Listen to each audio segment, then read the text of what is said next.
En este nuevo encuentro de FAES hemos reunido a dos especialistas, dos expertos y grandes conocedores de América Latina y las relaciones con España y con la Unión Europea en su extensión. Gabriel Elorriaga, diputado por Madrid y veterano en estas lides, antiguo secretario de Estado y en el gabinete del presidente del Gobierno, y José Herrera, antiguo en esta casa, y en estos momentos responsable de las relaciones exteriores en la Comunidad de Madrid. Y ambos, como digo, muy conocedores de América Latina, que es de lo que vamos a hablar. A mí me gustaría, si os parece bien, pero el diálogo es libre, que nos centremos en cómo está afrontando la región. Y ya sé que hablar de la región es una simplificación pues muy inexacta, ¿no? Porque hay muchas Américas latinas. ¿Cómo está afrontando la región la adaptación a unos cambios que están ocurriendo en todo el mundo, no solo allí? Pero claro, estos cambios son como las olas para el surfista, que si estás bien preparado te acompañan y te llevan a la orilla con éxito, y como tengas la tabla mal puesta, pues te llevas un revolcón, ¿no? Si os parece, dejamos de lado cambios como la concienciación climática, la exigencia de igualdad para la mujer, incluso la revolución tecnológica que a todos afecta y que tiene mucho que ver con la política, para en esta fundación política ocuparnos un poco más detalladamente de la política en la región. Querría preguntaros vuestra opinión, yendo un poco más allá del latinobarómetro, que es bastante pesimista en los datos que va dando, sobre cómo en la región se está produciendo un inquietante desapego de la democracia. Quizá porque se pusieron demasiadas esperanzas en la democracia y se exigen resultados a los gobiernos que, al tener dos crisis que han llegado muy cercanas una a la otra, pues hacen que muchas personas piensen: oiga, teníamos democracia, pero resulta que en lugar de ir mejorando el nivel de vida, pues están aumentando no solo la brecha que se dice, sino los datos objetivos y absolutos de pobreza, ¿no? Incluso se está llegando a hablar de una década perdida. Esto lleva a que haya un auge de los populismos, frente al que me parece que hay que ofrecer alternativas ortodoxas, y otra cosa que se valora menos, pero que a mí me parece también muy inquietante, y es la reclamación de los técnicos, de los expertos frente a los políticos, ¿no? Si hubo un momento hace mucho tiempo que, cuando había muchas dificultades, lo que se pedía es un militar que pusiese orden, ahora ya felizmente no es esta la solución que se busca, pero tampoco creo que sea la mejor el decir los políticos que se vayan todos y que venga aquí alguien que sea técnico sin idea.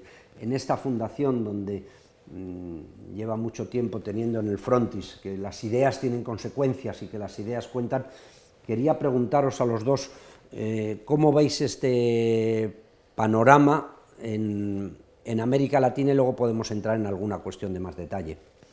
Gabriel. Bueno, realmente hay dos factores distintos que se pueden analizar de manera separada, uno estrictamente económico y otro más político, que sin duda están íntimamente relacionados, ¿no? El factor económico es muy visible si tomamos la región en su conjunto. Iberoamérica vivió un momento de gran expansión, básicamente impulsado por el crecimiento del precio de las materias primas, y vive, a partir del 14, un periodo básicamente de estancamiento, ¿no? Un estancamiento que sin duda está detrás del malestar que se ha generado en muchas sociedades y de los cambios políticos que ha provocado, ¿no? El problema político relacionado con este económico es que eso lo que está llevando es a una fragmentación social, ¿no? Y a una política de confrontación absoluta que difícilmente casa con las bases sociales necesarias para impulsar modelos de crecimiento estable, ¿no? Entonces, ahí, visto en sentido contrario, hacen falta dos cosas, ¿no? Es decir, hacen falta fuerzas políticas capaces de aglutinar y capaces de aglutinar en torno a las amplias clases medias que se estaban creando y que ahora están muy dañadas. Y por otro lado, hace falta cambiar el modelo de crecimiento económico, ir algo más allá de la explotación de los recursos naturales del continente, ¿no? Y ahí lo que hace falta, como en cualquier otra parte del mundo, pues es capital físico, capital humano y tecnología, ¿no? Y en ese sentido, el acercamiento a la Unión Europea tiene un carácter muy estratégico en este momento exacto, ¿no? Es decir, la oportunidad que se nos ofrece de vincular definitivamente, desde un punto de vista económico, a la Unión Europea con Mercosur y de esa manera conseguir una, digamos, sintonía absoluta y una transferencia de recursos potente que permite impulsar un crecimiento sostenido en América Latina es una oportunidad que España, yo creo que no debería dejar pasar durante este semestre de presidencia próximo. José. Yo creo que sí que se puede hablar claramente de una década perdida desde el año 2014 hasta el 2023. Las cifras lo reflejan muy claramente. Se está creando pobreza extrema, hay 14 millones más de latinoamericanos en situación de extrema pobreza, también los hay más de 4,5 millones que han entrado en una pobreza no tan severa, pero importante. Cerca del 50% de la población latinoamericana trabaja en condiciones de informalidad, y eso tiene mucho que ver con el hecho de no aprovechar las oportunidades, y además es especialmente relevante ver cómo hoy, por primera vez, el porcentaje de jóvenes es todavía mayor en el sector de informalidad, es un 60%, y eso habla claramente de que no se están aprovechando las oportunidades. Hay problemas estructurales que se han agravado. Mientras que América Latina representa el 9% de la población mundial, allí se cometen cerca del 30% de los homicidios a nivel mundial. Podemos entrar en la discusión de si en otras regiones del mundo no se contabilizan bien los datos y demás, pero ese es un hecho objetivo. Y eso es lo que genera una frustración social ante la falta de cumplimiento de las expectativas por parte de la gente y se proyecta sobre el ámbito político. De las 14 elecciones presidenciales que se han producido en la región desde el año 2019 hasta el día de hoy, las 14 han supuesto cambios de gobierno y las 14 han supuesto giros a candidatos populistas con menor apoyo en las instituciones, en los congresos, con lo cual no van a tener una capacidad de realizar reformas estructurales serias y a largo plazo, pero es que además tampoco parece que tengan la voluntad de ni siquiera intentarlo, ¿no? Por lo tanto, yo creo que sí que estamos en un momento crítico en donde toda esa coyuntura global además complica las cosas. El hecho de que a nivel global haya una restricción del acceso al crédito, como también ocurre en América Latina, haya una caída de la inversión extranjera directa, como viene ocurriendo en la región desde el año 2014, no hay estrategias para atraer esas inversiones, las que se producen de forma espontánea por intereses concretos de países como China, como Irán, como otros inversores que básicamente lo que buscan es materias primas baratas, ¿no? o que cubran la necesidad de demanda extraordinaria que ahora pueden tener relacionadas con el nuevo contexto. Eso hace pensar que América Latina no está aprovechando esas oportunidades. Este año vamos a tener varias oportunidades para ver si hay una verdadera voluntad por parte de los países de la región y también por parte de la Unión Europea de avanzar hacia una alianza estratégica entre unos y otros que nos permita afrontar con mejores garantías esas circunstancias, ¿no? No tanto me refiero a la cumbre iberoamericana de la semana que viene o a la cumbre CELAC Unión Europea como a la posibilidad de que finalmente se acuerde o se suscriba el acuerdo Unión Europea-Mercosur que ya se acordó de manera básica en el año 2019, ¿no? Yo creo que esa es la verdadera prueba de fuego y que nos va a decir hasta qué punto al otro lado del Atlántico, pero también a este lado, estamos dispuestos a tratar de llegar a esa alianza para resolver los problemas estructurales que tenemos tan graves, ¿no?, en este momento. Y vayamos al instrumento para hacer las políticas, ¿no?, los partidos. Hay una crisis clara del sistema de partidos tradicional y hay, a mi juicio, demasiadas experiencias de proyectos personales que son bastante efímeros también, que no logran luego institucionalizarse, ¿no? Y dar salida, porque bueno, los partidos pues también pueden ser coyunturales y desaparecer y ser superados por otros, pero no son superados por otros partidos, sino que son superados por proyectos que muchas veces son un poco más allá de séquitos personales, ¿no? José, tú que conoces bien todo este panorama y tienes de las agendas más completas de políticos de América Latina. Pues es desolador, entre otras cosas porque las bases institucionales para fortalecer el sistema de partidos políticos han fracasado. No hay sistemas bien organizados de control del gasto político, no hay sistemas bien organizados de financiación de los partidos políticos, no hay un marco ideológico que permita superar esos proyectos personales, es decir, al final es más relevante en muchos ámbitos sociales el apoyo y el culto al líder que el apoyar unas ideas determinadas, ¿no?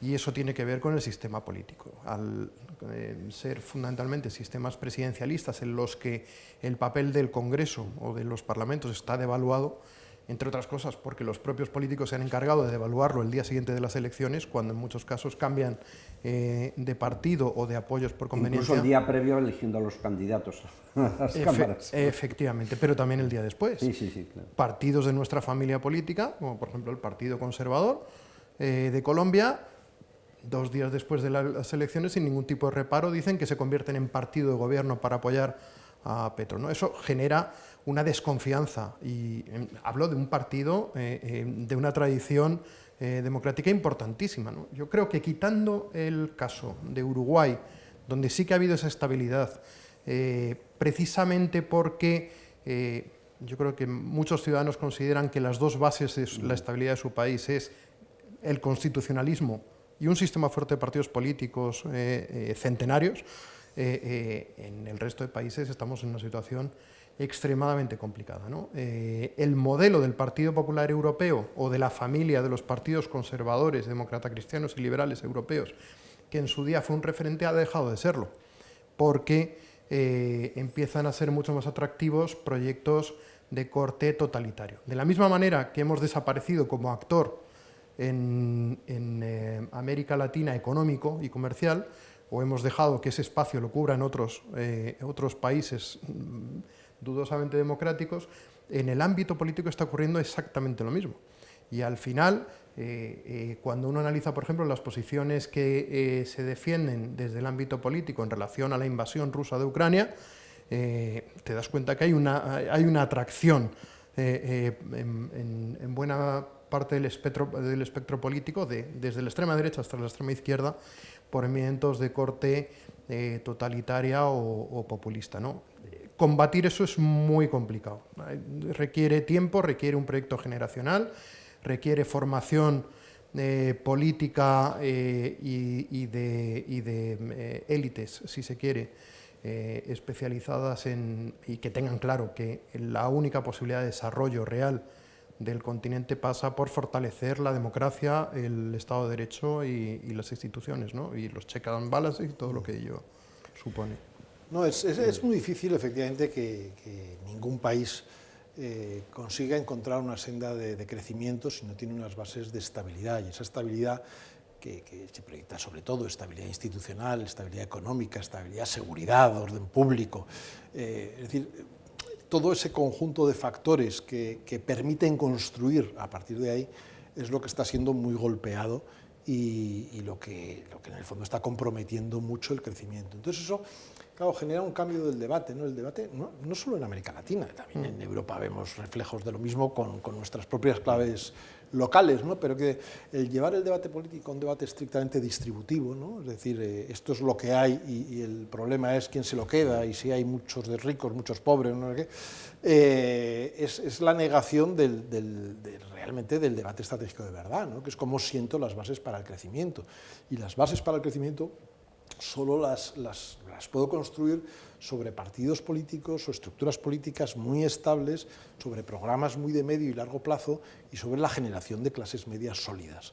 Y eso es lo que se pone ahora en cuestión y lo que está en quiebra, ¿no? Entonces, Es muy difícil, yo comprendo, en todos los países, insisto, yo creo que eso no es que sea exactamente una singularidad regional, ¿no?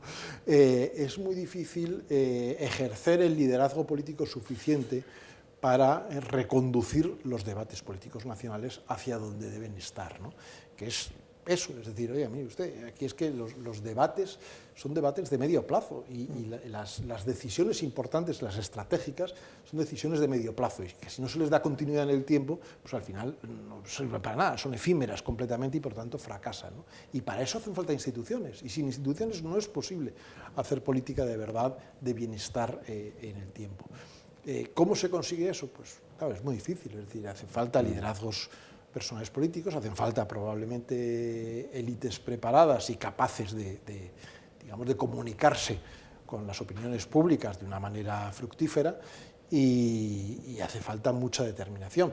Ahora, sin duda, volviendo otra vez al tema anterior, también eso lo favorecería el anclaje más permanente del continente en su relación con Europa occidental, ¿no? Yo creo que ese anclaje en un área de valores y de principios compartidos y también de valores económicos y de modelo de crecimiento, de libre comercio, de movimiento de capitales, de movimiento de personas. Es decir, el anclaje en esa estructura le daría una oportunidad de encontrar una senda de crecimiento estable a medio plazo que indudablemente la necesita para tener una referencia firme.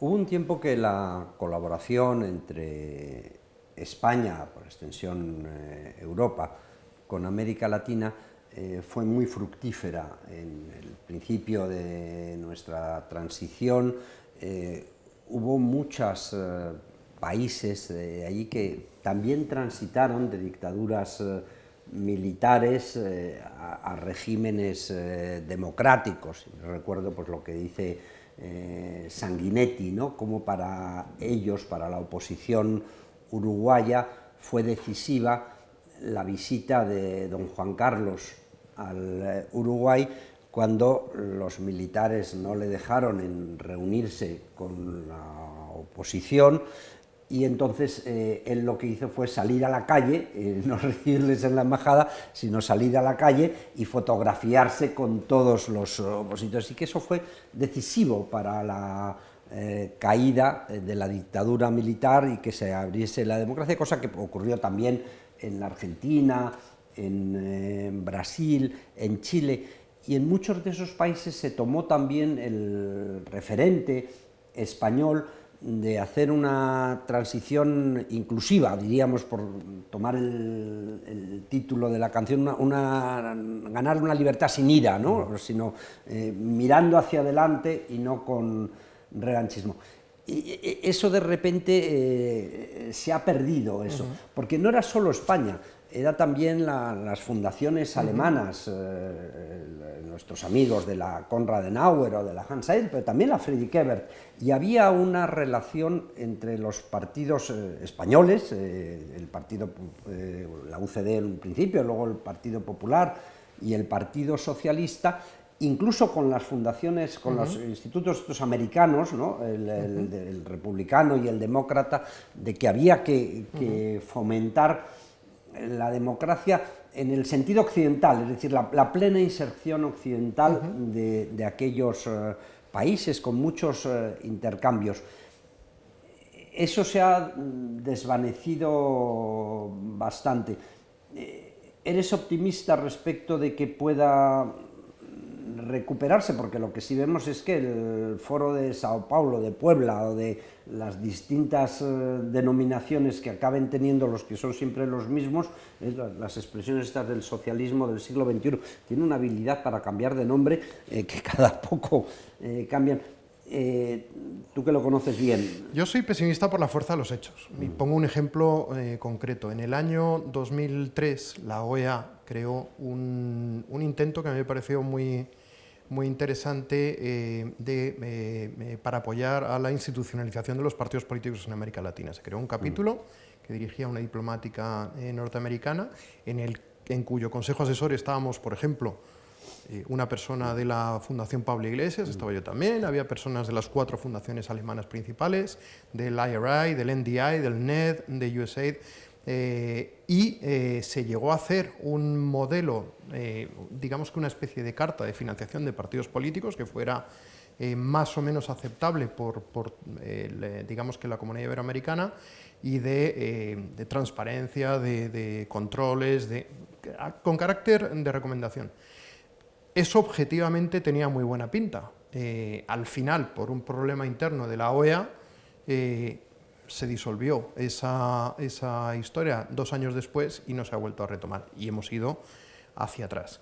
En el capítulo de las internacionales de partidos políticos hay un problema estructural serio, y es un problema de, por una parte, falta de recursos, y por otra parte, falta, yo creo, de visión a largo plazo. Los partidos políticos lo que buscan es suplir esas carencias que tienen de financiación a nivel nacional, que les lleva a su vez a buscar formas poco ortodoxas de conseguir recursos para las campañas electorales y demás.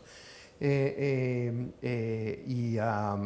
entonces al final se genera una maraña que tiene muy poco que ver con lo que probablemente se necesita en el ámbito político de la región. Yo soy pesimista en ese sentido. Tampoco ayuda que desde Europa, por ejemplo, se corra a abrazar a Nicolás Maduro, ofreciéndole conversación e incorporarle otra vez al club a cambio de petróleo, como ha hecho algún líder europeo de forma reciente y además abiertamente delante de los medios de comunicación. Eso a mí me parece impresentable. Sustituir los valores y sustituir la esencia de la democracia por los intereses me parece que es absolutamente impresentable, cuando además se hace en paralelo y es el mismo líder que bloquea o que pretende bloquear el acuerdo Unión Europea-Mercosur, que sí que haría avanzar la democracia y la institucionalidad en toda la región, ¿no? por hechos obvios. Al final, ¿por qué es por lo que se está apostando? Pues por un modelo como el que se ha tenido durante los últimos 30, 40 años. Ellos se convierten en proveedores de materias primas, en este caso a corto plazo gas y petróleo, a medio plazo o a corto y medio plazo el litio, y a largo plazo la gallina de los huevos de oro, que pretende ser lo del hidrógeno verde, ¿no? Que claro, que todavía es una quimera en América Latina, teniendo todo lo posible para poder generar para convertirse en un gran actor mundial. Pues por ejemplo Australia o Nueva Zelanda les llevan ganados ya 20 años con inversiones público-privadas ingentes, ¿no? y que al final sí que les convierten en un líder mundial. En la medida en la que la Unión Europea aspire a ser autosuficiente en el largo plazo, pues esa gallina de los huevos de oro se quedará en nada, ¿no? En la medida en la que... Es que además no necesitas mirar hacia el mundo anglosajón, al sudeste asiático, que el sudeste asiático tiene unas tasas de crecimiento y de mejora del bienestar y de la renta per cápita infinitamente superiores a las de América Latina.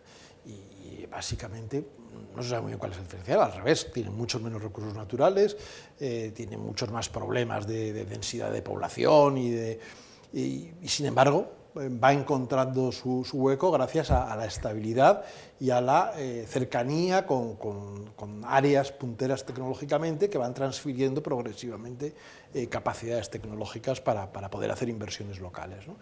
Pero yo creo que ahí, volviendo al asunto, Europa tiene una especial responsabilidad y la Unión Europea en este momento tiene una especial responsabilidad, porque efectivamente de lo que estamos hablando ahora es de si en este momento, desde un punto de vista ya de geoestrategia del mundo en su conjunto, somos capaces de atraer definitivamente a América Latina al mundo occidental y a nuestro esquema de valores, o si vamos a dejar que caiga en manos de otros, ¿no?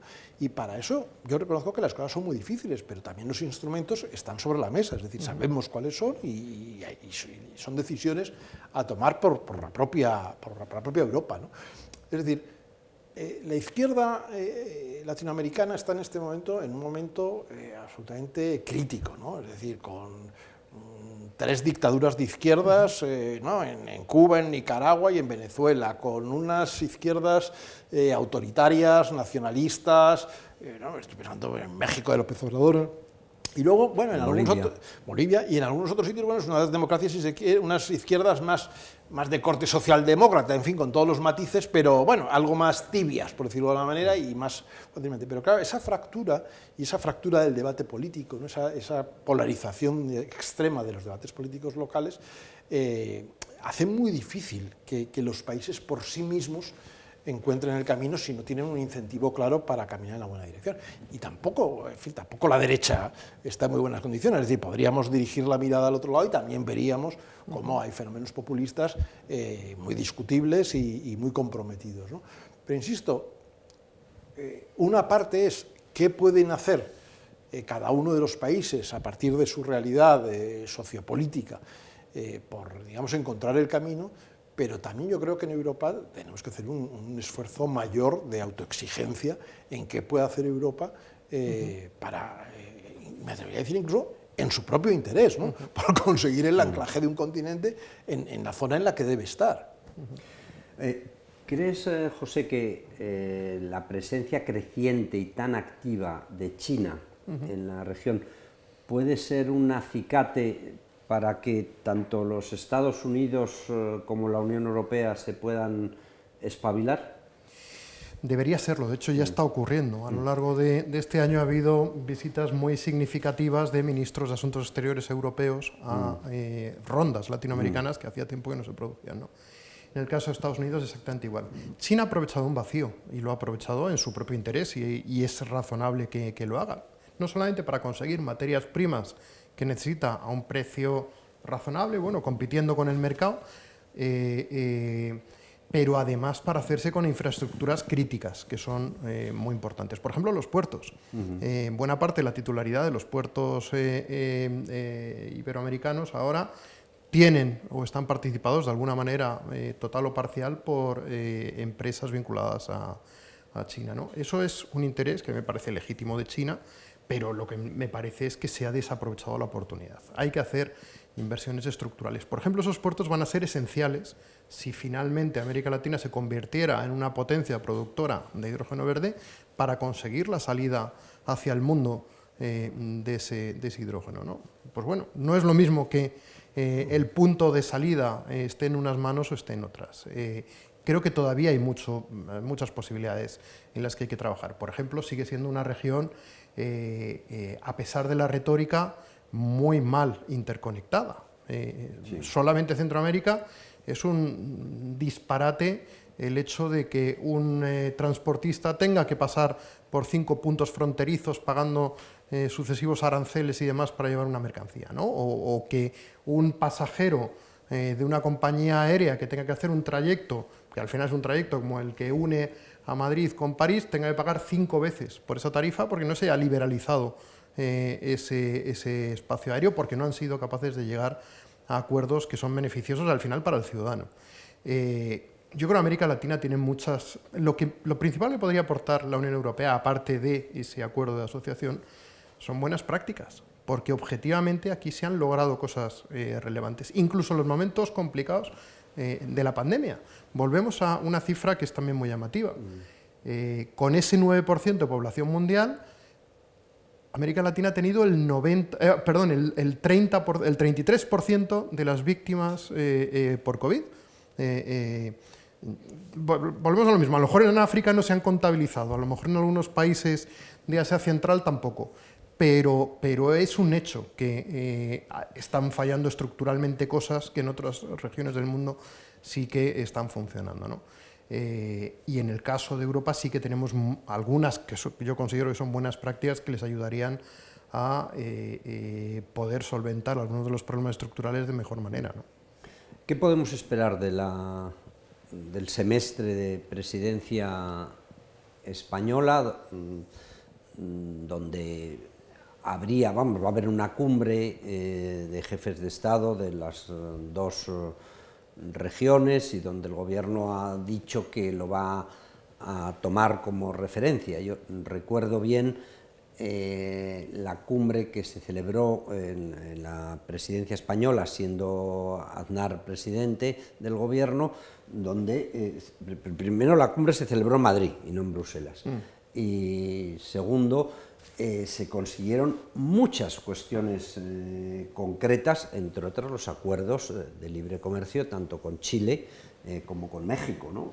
Que eso, bueno, pues fue una cosa muy importante y se impulsaron otras cosas. Se fue muy a la manera de Ortega, eso de a las cosas, pues se fue a cosas concretas, pero también tuvo una gran visibilidad política porque vinieron aquí a Madrid Chirac, Schröder, todos los jefes de Estado y de Gobierno de los dos lados del Atlántico. ¿Qué podemos esperar? Yo más que qué podemos esperar, diría que debemos exigir, ¿no? Porque, y ahora me fijo más en política interna, pero creo que en este caso es clave. Es decir, el presidente del Gobierno ha tomado una decisión extremadamente arriesgada, y la ha tomado voluntariamente y por su mera voluntad, porque es su decisión el cuándo hace elecciones generales. Pero lo cierto es que en este momento en España lo que hay es un gobierno roto a la vista de todos, es decir, un gobierno con un nivel de confrontación interna desconocida entre los miembros de coalición y alejado de sus socios parlamentarios. Es decir, es un gobierno en este momento en una fase de desmantelamiento total. Y en esa situación se ha optado por agotar el mandato para precisamente cubrir con el semestre europeo. Probablemente pensando que eso pues, es una baza electoral o que tiene algunos réditos en términos de imagen pública, de presencia de líderes internacionales. Bueno, no sé, tendrán razón o no, se verán las próximas elecciones, me temo que no la tendrán, pero bueno, no es esa la cuestión. A lo que voy es, se ha tomado una decisión enormemente arriesgada, como es afrontar esa responsabilidad en una situación de extremada debilidad, y por lo tanto yo creo que ahora lo que corresponde es exigir al gobierno resultados, y resultados concretos, en una agenda que es importante en muchas materias, no solo en esta de la que estamos hablando, pero en esta especialmente, y sobre todo lo es especialmente para España, y para el punto de vista de España desde todos los vistas, histórico, cultural, real, es decir, el vínculo, gracias a Dios, de España con América Latina es creciente cada día, ¿no? Es decir, por las poblaciones desplazadas a España, por las inversiones cruzadas, en fin, más allá de la historia y de la cultura y de todas las cosas que nos unen. Entonces, esa responsabilidad hay que exigírsela al presidente del gobierno y hay que decir, bueno, oye, tú has decidido tomar esta decisión, tú has decidido afrontar esta etapa no con un, digamos, gobierno legitimado por las urnas y por lo tanto con la fuerza que cualquier gobierno recién nacido tiene y que podría desplegar en este campo, lo has querido hacer de la otra manera, un tanto agónica o muy agónica. Bueno, bien, es la decisión de Pedro Sánchez. Ahora, eso sí, todos esperamos que a final de año veamos resultados tangibles en la buena dirección. Parece que no podemos ser muy optimistas respecto de la política, pero para concluir, a ver si podemos hacerlo con algún toque de optimismo, creo que en pocos sitios como en Madrid, José, se puede ver la vitalidad de las sociedades de los dos lados. Personas con mayor cualificación, con menor cualificación, estudiantes de todo tipo, empresarios, personas que vienen aquí a Madrid y viceversa, ¿no? O sea, que se produce esa relación. Estoy en lo cierto en pensar que, por lo menos en las sociedades, como decía Rebecca Greenspan, le preguntaban por que si la Comunidad Iberoamericana que era un invento, y decía, no, lo que es un invento es la Secretaría General Iberoamericana, la Comunidad Iberoamericana es una realidad y bien pujante. ¿Estamos en lo cierto en esto? Estoy totalmente de acuerdo. Por terminar algo de lo que comentabais antes en relación a lo que podemos esperar del semestre. Viendo cómo ha gobernado Sánchez, yo creo que solamente aspira a tener una foto de familia, donde él aparezca como el muñidor de un encuentro entre los líderes latinoamericanos y los líderes europeos. Sí, pero con el Manenque en pis, en vez de tenerla aquí con la Cibeles. Eso iba a decir. Es muy relevante que haya aceptado que eso se produzca en Bruselas, porque al final es renunciar a centrar el debate en lo que se tiene que centrar. Y tampoco va a hacer ningún tipo de presión para introducir en la agenda de esa cumbre temas que son muy relevantes específicamente a esa comunidad iberoamericana. Muchos de los que han venido aquí a Madrid y han arraigado y han encontrado su posibilidad vital y son felices y son madrileños, españoles, se sienten europeos también y se sienten también de sus países de origen, es precisamente el encontrar ese espacio para su libertad individual, que es justo de lo que no se va a hablar en la cumbre CELAC-Unión Europea. Lo que va a ocurrir la semana que viene en la cumbre iberoamericana es un buen ejemplo. hay 4 documentos más o menos acordados, todos de una retórica interesante, uno sobre cuestiones medioambientales, otro sobre cuestiones de digitalización, pero bueno, al final esos no son los temas que de verdad están en la agenda del ciudadano iberoamericano, ni del que se ha visto obligado a salir de su país, ni del que se ha visto condenado a seguir sufriendo regímenes populistas o dictatoriales en algunos casos, ¿no? No hemos hablado, por ejemplo, de otra cuestión. El 90% de los movimientos,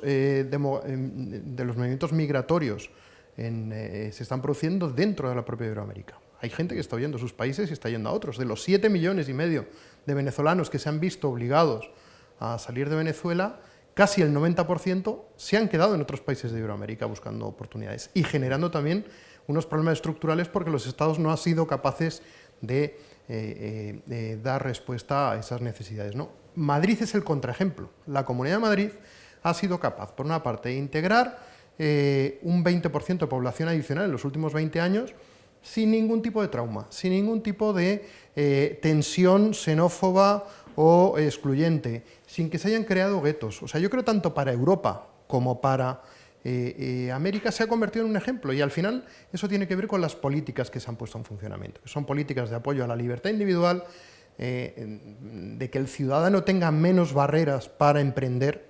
Lo estamos viendo todos los días en la Comunidad de Madrid.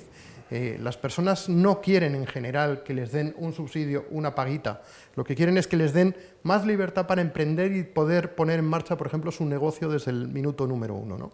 Desde el día que toman esa decisión.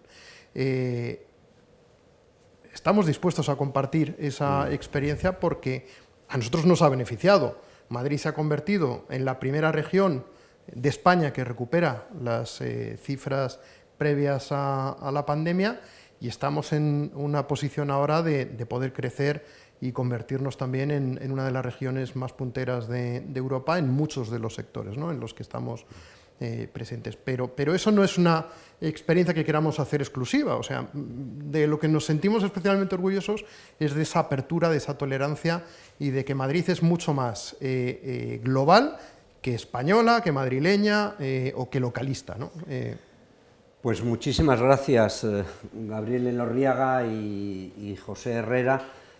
Y como patrono de FAES me atrevo a decir que esta fundación seguirá considerando que España es una nación europea y americana a un tiempo, que habrá dificultades, pero que por FAES no quedará el que consideremos que América Latina es una parte sustancial de Occidente y que procuraremos colaborar entre todos para fortalecer esta occidentalidad, este crecimiento y esta libertad en América Latina. Muchas gracias.